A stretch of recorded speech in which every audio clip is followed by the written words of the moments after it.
primarie del PD ormai è certo si terranno il 15 marzo e sono state fissate in queste ore. Potranno partecipare sedicenni e stranieri previo pagamento di 2 euro e a questo punto è legittimo il sospetto che il Partito Democratico voglia raccogliere fondi facendo avvicinare anche i non aventi diritto al voto.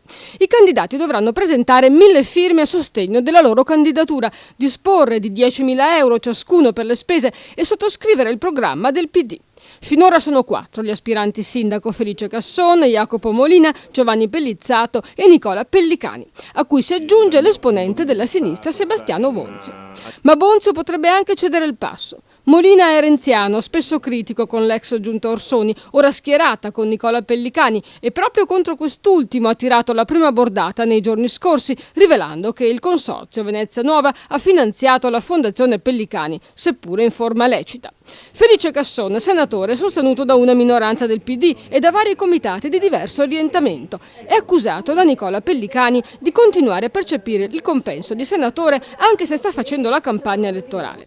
E infine Nicola Pellicani, proposto da Massimo Cacciari. Il suo slogan: cambiare insieme. Durante la sua presentazione alla città, però, non è sfuggito che tra il pubblico c'erano i dirigenti del PD di sempre. Infine Giovanni Pellizzato, faccia nuova, libraio e titolare della Toletta.